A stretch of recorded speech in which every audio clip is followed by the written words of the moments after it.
Good morning friends. तो आज हम मेडिकल साइंस से रिलेटेड टॉपिक देखेंगे। हालांकि इसको मेडिकल साइंस नहीं बोल सकते हैं क्योंकि ये सभी पीसीएस एग्जाम के लिए, यहाँ तक यूपीएससी के लिए भी इम्पोर्टेंट है। अभी हाल ही में देखेंगे तो बीपीएससी को लेकर, बीपीएससी मेंस में देखेंगे क्या 2 साल पहले 70वीं या 71वीं जो भी हो, उसमें इसमें क्वेश्चन पूछा गया था। इसमें क्वेश्चन पूछा गया है, 70वीं शायद है, उसी में क्वेश्चन पूछा गया था कि पॉलीग्राफ, इसके बाद एक होता है ब्रेन मैपिंग और एक होता है नार्को टेस्ट। इसको बोलते हैं लाई डिटेक्शन टेस्ट। लाई यानी झूठ, लाई डिटेक्शन टेक्निक यानी झूठ पकड़ने वाला टेक्निक, यानी झूठ को कैसे पकड़ा जाए। और इसी पे बीपीएससी मेंस में क्वेश्चन पूछा गया था। साइंस एंड टेक में आप देखिएगा उसमें होगा। और इसमें और भी है, साइंस टेक में और मेडिकल से रिलेटेड है। जैसे कि हम लोग देखेंगे डीएनए फिंगरप्रिंटिंग, उससे भी क्वेश्चन पूछा है डीएनए फिंगरप्रिंटिंग से, तो हम आगे क्लास में देखेंगे। तो काफ़ी इंटरेस्ट के साथ ये देखिएगा। मैं चाहूँगा कि ये टॉपिक आप लोग के लिए इंटरेस्टेड ही रहे, ये नहीं कि ज़्यादा हार्ड करके हम आपको बताएं।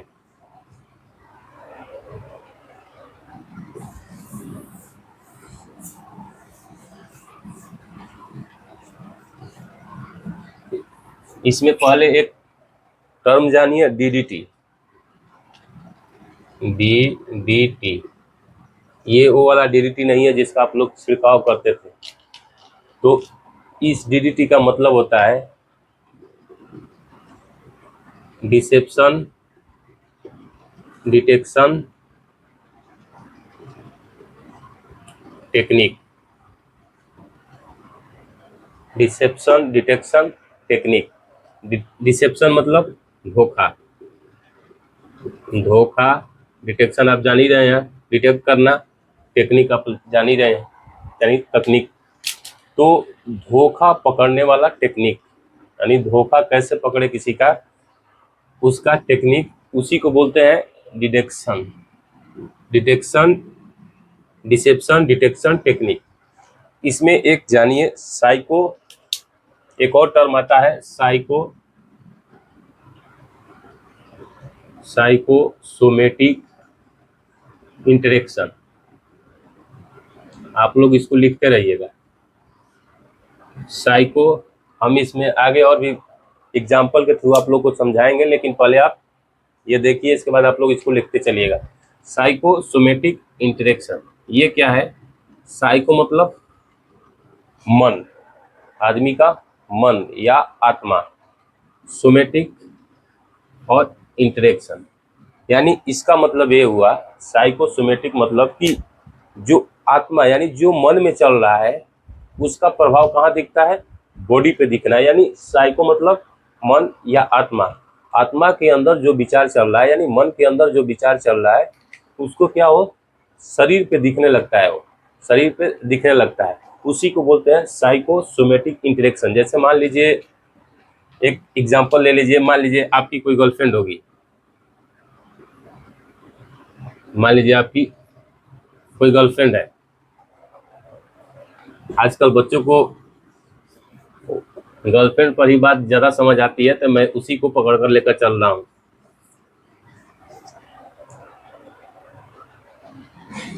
जैसे मान लीजिए आपकी एक जीएफ है, गर्लफ्रेंड है, और ये बॉयफ्रेंड है।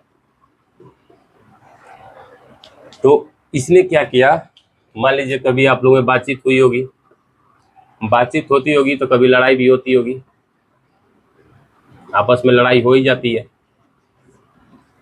अचानक क्या हुआ कि मान लीजिए एक बात उठी, अब मान लीजिए बॉयफ्रेंड के मन में एक बात उठी कि इस गर्लफ्रेंड को बोला तू किसी और से बात करती है, सपोज करिए।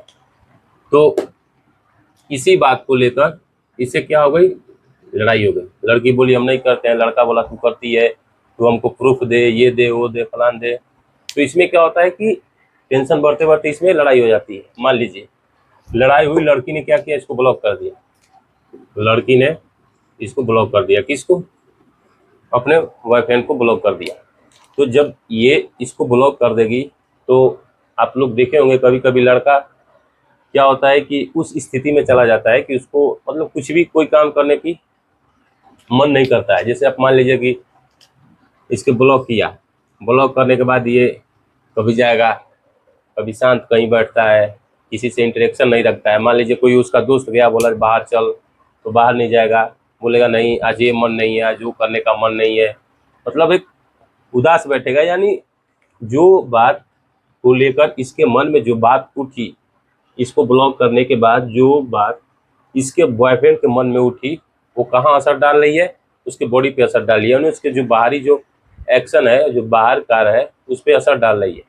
तो जो बाहरी कार्य पे असर डाले इसी को बोलते हैं साइकोसोमेटिक इंटरेक्शन। यानी जो इसके मन में उठा, यानी इसका मन में बॉय गर्लफ्रेंड को लेकर ही उठा, इस लड़के के मन में इस लड़की के प्रति लेकर जो विचार उठा, उसका इंटरेक्शन क्या कहाँ हो रहा है, बॉडी पे हो रहा है, यानी उसके बाहरी एक्शन पे हो रहा है। तो उसी को बोलते हैं साइकोसोमेटिक इंटरेक्शन। तो ये जो दो टर्म था हम बता दिए, डीडीटी वाला, डिसेप्शन डिटेक्शन टेक्निक, और एक साइकोसोमेटिक इंटरेक्शन। इसके बाद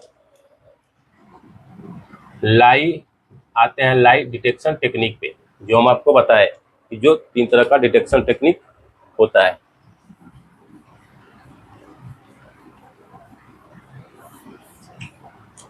तो लाई डिटेक्शन टेक्निक में 3 तरह का हम बताए, पॉलीग्राफ, अभी यही 3 डेवलप हुआ है, पॉलीग्राफ, इसके बाद नार्को एनालिसिस, इसके बाद ब्रेन मैपिंग, ब्रेन मैपिंग। तो हम एक एक करके देखेंगे। पहले हम देखते हैं इस पॉलीग्राफ के बारे में, हम देखते हैं पहले पॉलीग्राफ के बारे में, इसके बाद नार्को, इसके बाद ब्रेन मैपिंग देखेंगे।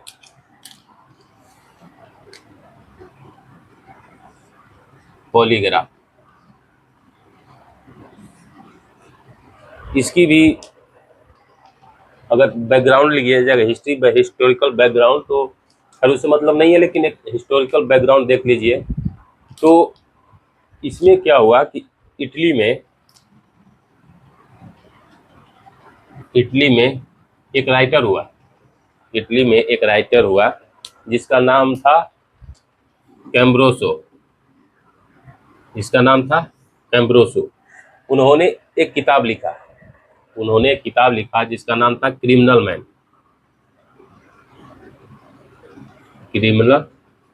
मैन। ऐसे इटालियन भाषा में इसका अनुवाद कुछ और था, लेकिन अंग्रेजी भाषा में उसको बोलते हैं क्रिमिनल मैन। उसमें बताया कि जैसे कोई भी आदमी जो अपराध करता है, उसकी शरीर की बनावट कुछ अलग तरीके की होती है, जो अपराध नहीं करता है उसकी बनावट कुछ अलग तरीके की होती है। मतलब वो शारीरिक बनावट के आधार पे उन्होंने क्या किया, अपराध को वर्गीकृत किया। यानी कोई इंसान किस उसकी बनावट कैसी होगी तो वो कौन सा अपराध करेगा, उस आधार पे उन्होंने लगभग 4000 कैदी का अध्ययन किया। लगभग कितना, 4000 कैदी का, 4000 कैदी का लगभग वो अध्ययन किया। अध्ययन करने के बाद उसने क्या किया कि वो लगभग इटली में हर जगह गया, मॉर्चरी गया, जैसे किसी को मरने के बाद जिसका बॉडी रखा जाता है उसी को मॉर्चरी बोलते हैं। तो वहाँ गया, वहाँ पे देखा कि अच्छा मान लीजिए कोई है कि ये चोरी में अपराध किया, उसके लिए इसकी सज़ा हुई, उसका बॉडी का संरचना देखा, कंस्ट्रक्शन देखा कि उसकी बॉडी कैसी है। इसके बाद मान लीजिए कि किसी ने बलात्कार किया, किसी ने रेप किया, उसकी बॉडी की संरचना देखी गई, किसी ने मर्डर किया, उसकी बॉडी की संरचना देखा। इसके बाद सबको देखते हुए उसने ने इंसान को 3 कैटेगरी में बांटा। उन्होंने इंसान को, किसने, एम्ब्रोसो ने, जब क्रिमिनल मैन में उन्होंने इंसान को 3 कैटेगरी में बांटा। एक को बोला एक्टोमॉर्फ, एक को बोला मीजोमॉर्फ, और एक को बोला एंडोमॉर्फ। एक्टोमॉर्फ मेसोमॉर्फ और इंडोमॉर्फ। तो इसमें क्या हुआ, एक्टोमॉर्फ में वैसे इंसान को रखा जो बहुत पतला हो और कैसा हो, लचीला हो। देखेंगे कोई कोई इंसान बहुत पतला और लचीला होता है, तो वो क्या है, एक्टोमॉर्फ है। तो इसमें अपराध करने की प्रवृत्ति लगभग नहीं होती है। इसके बाद इसमें रखा, पहले हम देखते हैं इंडोमॉर्फ को।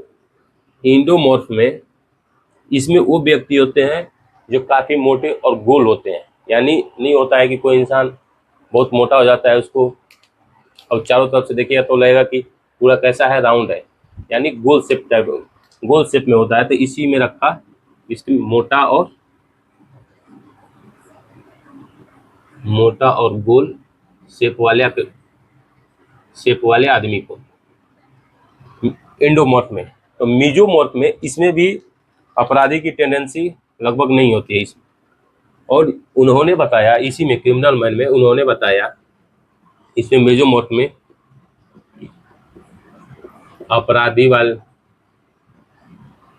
अपराधी क्रिया वाला व्यक्ति, यानी मेसोमॉर्फ में उन्होंने बताया कि ये आदमी जो मेसोमॉर्फ होगा, जो बीच वाली कैटेगरी है, वही इंसान कैसा होगा, अपराधी प्रवृत्ति का होगा।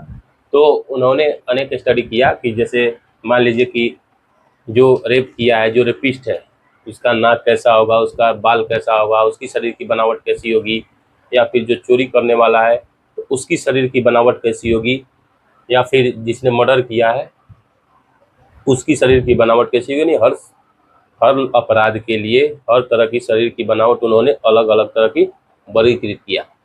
तो ये किसने वर्गीकृत किया था, कैम्ब्रोसो ने। किसमें, द क्रिमिनल मैन में। और इन्होंने इन्हीं अपराधियों को पकड़ने के लिए इन्होंने सबसे पहले एक टेस्ट निकाला।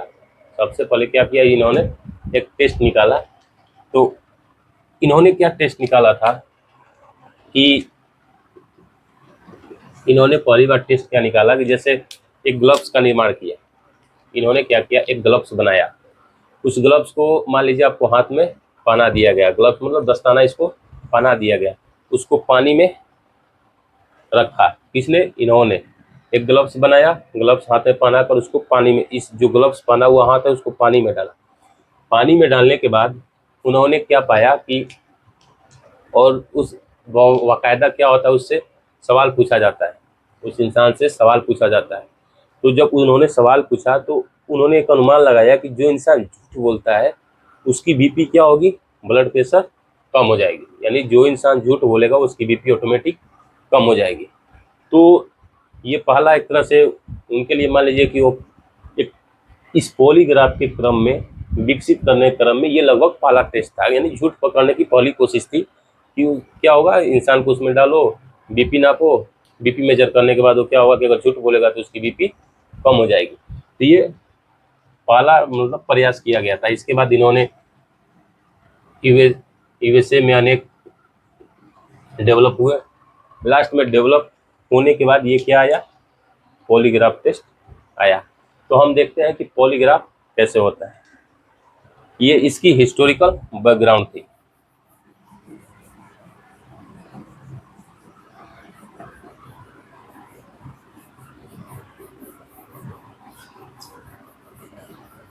और ये आजकल यूज होता है। आप देखेंगे जब पुलिस पकड़ कर ले जाती है किसी अपराधी को, हालांकि इनका जो कन्फेशन होता है, यानी जो इसको जो यूज किया हुआ जो रिपोर्ट होता है उसको गवाही में नहीं लिया जाता है। ये आगे आगे तो बताएंगे कैसे क्या होता है। उसमें देखेंगे सीआरपीसी, आईपीसी, उसमें बहुत सारे हैं, इंडियन एविडेंस एक्ट है, उसमें बहुत सारे प्रावधान है। तो उसको हम आगे देखेंगे। लेकिन अब देखिए कि मेन टेस्ट क्या होता है। मान लीजिए कि फिर वही कहानी लेकर चलते हैं। हालांकि वो वैध नहीं है, लेकिन हम एजुकेशन पर्पज से आपको बता रहे हैं। सपोज मान लीजिए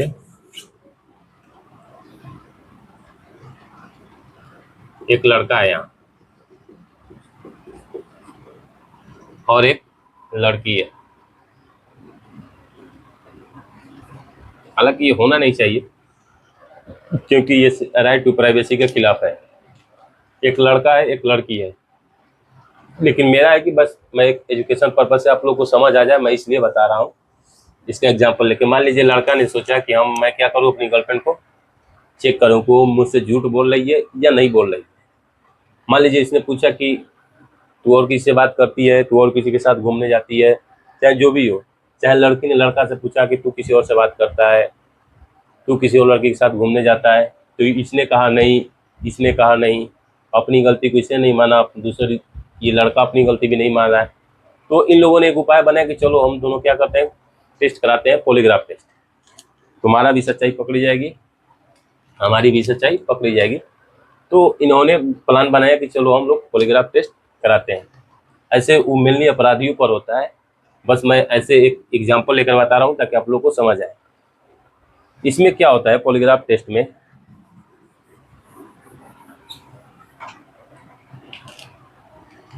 जैसे मान लीजिए कोई अपराधी है, मान लीजिए कोई अपराधी है,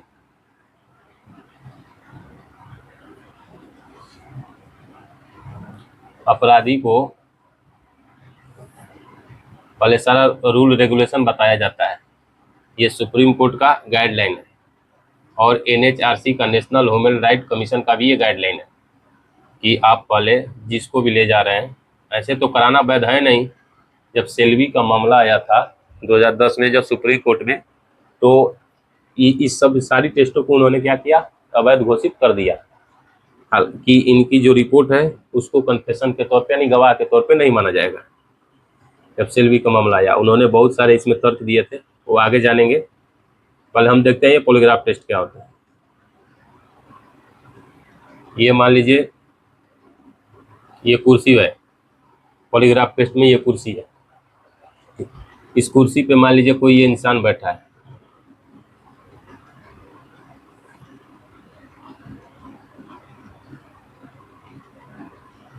और ये इंसान है, ये इसका हाथ है,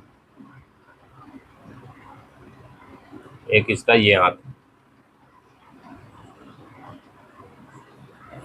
ये हाथ है। मान लीजिए कोई इंसान है, ये एक हाथ इसका ये है, दूसरा हाथ ये है, और यहाँ पे कोई जांच करने वाला बैठा है। ये मान लीजिए उसका लैपटॉप है, इस लैपटॉप में उन्होंने कोई यहाँ आदमी बैठकर जांच कर रहा है। ये अपराधी है, यहाँ पे जो बैठा है वो अपराधी है। जो यहाँ बैठा है ये वाला आदमी, ये मान लीजिए ये आदमी है, ये लैपटॉप में सब चेक कर रहा है। तो इसमें देखेंगे पॉलीग्राफ में कि क्या क्या होता है। पहले देखेंगे कोई अपराधी को, तो इस पे एक यहाँ इस अंगुली में क्या है, इसके फिंगर में, ये फिंगर है, तो इस फिंगर में 2 इलेक्ट्रोड लगाया जाता है। इस फिंगर में एक इलेक्ट्रोड यहाँ और एक इलेक्ट्रोड मान लीजिए इस अंगुली में लगा दिया, 2 इलेक्ट्रोड लगा दिया। और इस इलेक्ट्रोड को क्या किया, इस इलेक्ट्रोड को इस कंप्यूटर से जोड़ दिया, इस इलेक्ट्रोड को इस कंप्यूटर से जोड़ दिया। ये मान लीजिए आदमी है, आदमी का ये पर मिटा दे रहा हूँ, इसे नहीं मतलब। इस मान लीजिए ये मेरा हाथ है, मान लीजिए मैं अपराधी हूँ सपोज करिए। तो इस अपराधी में मान लीजिए जब मेरे को चेक करने को ले जाएगा तो क्या करेगा कि एक इसमें इलेक्ट्रोड, एक इसमें इलेक्ट्रोड, 2 इलेक्ट्रोड मेरे को इसमें लगाया, इलेक्ट्रोड लगाकर और इस इलेक्ट्रोड को कहाँ जोड़ेगा, कंप्यूटर में जोड़ेगा। तो इससे क्या होता है, ये जो बॉडी का इलेक्ट्रिक सिग्नल होता है, हमारी बॉडी क्या है, एक इलेक्ट्रिक सिग्नल पर ही काम करती है। आप जानते हैं कि बॉडी कैसी है, इलेक्ट्रिक सिग्नल पर काम करती है। क्योंकि इसमें बहुत सारे बॉडी के अंदर देखिएगा तो H+ आयन है, तो H+ आयन के देखिएगा तो प्रोटॉन, न्यूट्रॉन, तो H+ आयन में बहुत सारे प्रोटॉन भी हैं। और हमारे शरीर में बहुत अंदर भी देखेंगे तो बहुत सारे धातु भी हैं, जैसे कैल्शियम हुआ, मैग्नीशियम हुआ, बहुत सारे मिनरल भी हैं। तो ये मेरा बॉडी कैसा बिहेव करेगा, या किसी का भी बॉडी कैसा बिहेव करता है, एक इलेक्ट्रिक सिग्नल की तरह। तो ये जो इलेक्ट्रोड को जोड़ा है, तो इस इलेक्ट्रोड क्या काम करती है, बॉडी के जो इलेक्ट्रिक सिग्नल है, इलेक्ट्रिक सिग्नल को मापती है, इलेक्ट्रिक सिग्नल को मापती है। मान लीजिए क्वेश्चन पूछा, मान लीजिए ये जो है, जो आदमी टेस्ट ले रहा है उसने क्वेश्चन पूछा कि हाँ तूने अपराध किया है, उन्होंने बोल, ऐसा क्वेश्चन तो मेनली नहीं पूछता है, वो पहले वो क्या करते हैं कि ऐसा क्वेश्चन पूछते हैं ताकि आप इस पे कंफर्टेबल हो जाए। मान लीजिए कभी पूछ दिया कि आलू का रेट क्या है, सब्जी का रेट क्या है, चावल का रेट क्या है, या आपके घर के बारे में पूछ दिया कि आप क्या करते हैं क्या नहीं करते हैं, ताकि आपको क्या हो, कंफर्टेबल फील हो। इसके बाद वो अचानक बीच में एक ऐसा क्वेश्चन डालते हैं, मान लीजिए उन्होंने डाल दिया कि तूने चाकू से मर्डर किया, तो वो बोलेगा नहीं, तो उसमें क्या होगा कि आपका इलेक्ट्रिक सिग्नल चेंज हो जाएगा। झूठ अगर बोलिएगा तो आपका इलेक्ट्रिक सिग्नल चेंज हो जाएगा। जैसे आपको जब बाकी नॉर्मल सवाल कर रहा था तो उस समय रेट जो सिग्नल था वो कुछ और था, मान लीजिए अचानक उन्हें सवाल ने क्वेश्चन है उसको चेंज कर दिया, तो क्वेश्चन चेंज करने के बाद क्या हुआ कि आपकी बॉडी के इलेक्ट्रिक सिग्नल चेंज हो जाएगी, और उसी को मेजर कहाँ करेगा, इस लैपटॉप में मेजर करेगा। तो क्या हुआ, दो इलेक्ट्रोड लगाया, इसके बाद दो टेप लगाता है यहाँ पे, इसके ये मान लीजिए पेट है, तो पेट पे एक यहाँ टेप लगाएगा और एक यहाँ छाती के पास टेप लगाएगा, एक यहाँ पेट के पास, एक यहाँ छाती के पास। इसको बोलते हैं न्यूमेरिक टेप। इसको क्या बोलते हैं, न्यूमेरिक टेप, न्यूमेरिक टेप बोलते हैं। ये क्या करता है, ये ब्रीदिंग रेट है, यानी जो श्वास लेने की जो क्षमता है, यानी जो रेट है, दर है, उसको मापता है। यानी ये क्या करता है, जो ब्रीदिंग रेट है, ब्रीदिंग रेट को मापता है। किसको मापता है, ब्रीदिंग रेट, यानी जो सांस लेने की क्षमता है उसको मापता है। तो इसमें भी देखेगा कि नॉर्मल सवाल पे उसका सांस लेने की क्षमता कैसी थी, और झूठ बोलने पर उसकी सांस लेने की, यानी जो उसका रेट है वो कितना चेंज हो रहा है, यानी ब्रीदिंग रेट कितना चेंज हो रहा है। जैसे नॉर्मल सवाल पूछा तो आपका मान लीजिए ब्रीदिंग रेट कुछ और रहा है, और जो अचानक मान लीजिए कोई ऐसा सवाल पूछा जिससे आपके अपराध से जुड़ा हो, तो उसमें आपकी ब्रीदिंग रेट क्या हो रही है, यानी सांस लेने की दर क्या है, तो उसको मेजर करता है और इसके बाद उसको लैपटॉप में रख लेता है। इसके बाद यहाँ पे इस हाथ पे ये है बीपी काफ। बीपी काफ आप लोग इससे परिचित होंगे, खैर नाम नहीं जानते होंगे तो जान लीजिए। बीपी काफ मतलब आप कहीं भी हॉस्पिटल में जाते होंगे तो वहाँ देखते होंगे जहाँ जो जांच करता है वहाँ पे, तो वो क्या करता है, जब बीपी कोई मेजर कराने जाता है तो यहाँ पे एक रबड़ का, आप देखेंगे रबड़ का एक पूरा टेप टाइप पे बांधता है, यहाँ पे चारों तरफ से लपेट कर उसको टाइट करता है, फिर हवा के थ्रू टाइट करता है। तो इसी को बोलते हैं बीपी काफ। ये क्या करता है, हमारा ब्लड प्रेशर मेजर करता है। तो यही बीपी काफ यहाँ भी बांधा जाता है, और इसको भी ले आकर किसी लैपटॉप से जोड़ दिया जाता है। इस न्यूमेरिक ट्यूब को भी लैपटॉप से, इलेक्ट्रोड को भी लैपटॉप से, और इस बीपी काफ को भी लैपटॉप से जोड़ दिया जाता है। इसमें ब्लड प्रेशर देखा जाता है, क्योंकि जब आम इंसान झूठ बोलेगा तो उसकी बीपी लो हो जाएगी। जैसे भी आप जानते हैं कि अगर आप लोग भी कभी कभी झूठ बोलते होंगे तो अचानक आपकी बीपी लो हो जाती होगी, और प्लस में झूठ बोलने में आपको स्वेटिंग काफ़ी आएगी, पसीना, क्योंकि आप उस समय अचानक उस सवाल के लिए तैयार नहीं है जो सवाल आ गया। मान लीजिए आपसे कोई पूछा कि आलू रेट क्या है, ये क्या है, वो क्या है, रेट उसका, चावल का रेट क्या है, ये, तो आप उससे वाकिफ़ हैं, आप उस रेट को जानते हैं, क्योंकि आप गए हैं मान लीजिए परचेज करने, तो आप उस रेट को जानते हैं। लेकिन अचानक मान लीजिए कोई वैसा सवाल आया जो आप नहीं जानते हैं, अचानक आपको उसको बताना पड़े, तो उसमें क्या होगा कि आपको स्वेटिंग होने लगेगी। अब आप सोचेंगे कि हम तो फंस गए, अब किधर से बताएं, नहीं पता, ये बता, तो उसमें क्या होगा कि आप फंस जाते हैं, तो उसमें स्वेटिंग आने लगती है। एक और इसकी पहचान हो जाती है कि इंसान झूठ बोल रहा है। ऐसे इन सबको मिला के, इसमें बीपी का आपको मिला के, न्यूमेरिक टेप को मिला के, और बॉडी का जो इलेक्ट्रोड सिग्नल है, इसमें क्या होता है कि ये पॉलीग्राफ टेस्ट मेजर किया जाता है। लेकिन इसमें यह है कि ये खासकर, ये तो पॉलीग्राफ टेस्ट के बारे में आप जान गए, अब इसकी कमियां जानिए। इसकी कमियां क्या है, मान लीजिए कोई आदमी, जैसे आप किसी नए नए इंसान को ले गए, सपोज करिए कोई इंसान नया नया अपराध किया हो, उसको पहली बार आप बैठाए, तो वो क्या होगा कि इसमें फंस जाएगा, मतलब उसकी अपराध लगभग पकड़ी जाती है। लेकिन जो इंसान आदी हो गया है अपराध करते करते, मान लीजिए जो हैबिचुअल हो गया है, कि नहीं मैंने अपराध किया, उसको बार बार इसके लिए ले जाया जाए। जैसे आप भी जानते होंगे कि कोई भी चीज़ आप बार बार करते हैं तो उसके प्रति क्या होता है, हैबिचुअल हो जाते हैं, तो आपकी आदत सी बन जाती है कि ये काम कर देंगे उसमें कुछ नहीं होगा। तो उसी तरह जो बार बार कोई अपराध करने लगता है, जो बार बार कोई अपराध करने लगता है, तो भी क्या होता है, आदमी हैबिचुअल हो जाता है, यानी उसकी आदत बन जाती है। तो वो आदमी क्या होता है कि इसको आराम से धोखा दे सकता है, क्योंकि उसको पता है कि पूछने से कुछ होगा नहीं। मैंने पूरी तरह अच्छा सवाल आएगा तो भी, बुरा सवाल आएगा तो भी, सब में नॉर्मल होगा, अपनी इमोशन को कंट्रोल करके रखेगा। तो वो इंसान क्या होता है कि इसको आसानी से धोखा दे सकता है। जैसे आप लोग एक मूवी देखे होंगे, इस मूवी का नाम है राइट और रॉन्ग। राइट और रॉन्ग, ये इसमें सनी देओल है, सनी देओल, इरफान खान, सनी देओल और इरफान खान दोनों इसमें रहते हैं। तो इसमें क्या होता है कि जो सनी देओल है वो देखेंगे कि वो पैरालिसिस हो जाता है, उसको पैरालिसिस मार देता है, तो उसकी बॉडी उतना काम नहीं कर पाती है। तो जो सनी देओल की बीवी रहती है, जो सनी देओल की वाइफ रहती है, उसका अफेयर उसी का भाई रहता है या दोस्त रहता है, उसके साथ हो जाता है। उसी मूवी में देखेंगे कि उसका भाई के साथ हो जाता है या उसके दोस्त के साथ हो जाता है। तो इसमें एक प्लान बनाया जाता है, सनी देओल एक प्लान बनाया उसको पकड़ने के लिए। किसको? अपनी वाइफ को पकड़ने के लिए एक प्लान बनाता है कि वो मेरे से प्यार करती है नहीं करती है। उस प्लान में बनाता है कि दोनों को बोलता है कि तुम लोग क्या करो, मेरे को मार दो, क्योंकि मेरा बॉडी पूरी तरह से काम कर नहीं रहा है और मैं इस पर बहुत कष्ट झेल रहा हूँ इस बॉडी को लेकर। तो अपने वाइफ से कहता है कि तुम मुझे मार दो। तो उस वाइफ ने क्या किया कि उसके साथ मतलब वो कैरेक्टर जो सनी देओल के साथ है, उसका कैरेक्टर मतलब ठीक से नहीं चलता है। वो भी जानती है वो प्यार, मतलब जिसके साथ अफेयर होता है, इसका भाई है या जो दोस्त है उसके साथ उसका अफेयर चलता है।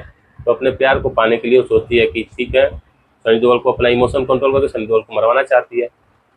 लेकिन सनी देओल क्या है कि वो उस मूवी में देख लेता है कि ये मेरे साथ ऐसा ऐसा धोखा करिए, तो अचानक सनी देओल उन दोनों को ही मार देता है। उस मूवी में देखिएगा, उसमें आपको पता चलेगा। तो इरफान खान क्या करता है कि इसको पकड़ने के लिए, सनी देओल को पकड़ने के लिए क्या करता है, बहुत सारे सबूत, गवाह, मतलब बहुत सारे सबूत इकट्ठा करता है, लेकिन सब कोर्ट में वैलिड नहीं हो पाता है। तो लास्ट में उन्होंने क्या प्लान बनाया कि इसका पॉलीग्राफ टेस्ट करेंगे। उस पॉलीग्राफ टेस्ट में भी सनी देओल देखेंगे आसानी से उसको धोखा दे देता है। तो इसमें होता है कि इसमें आप जो हैबिचुअल है, जो लोग आदी हो चुके हैं, उसमें आसानी से इसको धोखा दे सकते हैं। तो ये था पॉलीग्राफ टेस्ट के बारे में। तो आप लोग को कैसा लगा, आप इसको ज़रूर बताइएगा और मेरे कमेंट में मुझे कमेंट बॉक्स में कमेंट कीजिएगा और मेरे चैनल को ज़रूर सब्सक्राइब कीजिएगा अगर आप लोग को अच्छा लगता है तो। ऐसे हम अगले क्लास में नार्को टेस्ट को देखेंगे, इसके बाद हम ब्रेन मैपिंग को देखेंगे। तो आज के लिए इतना ही, धन्यवाद। और चैनल को शेयर और सब्सक्राइब जरूर करें। धन्यवाद।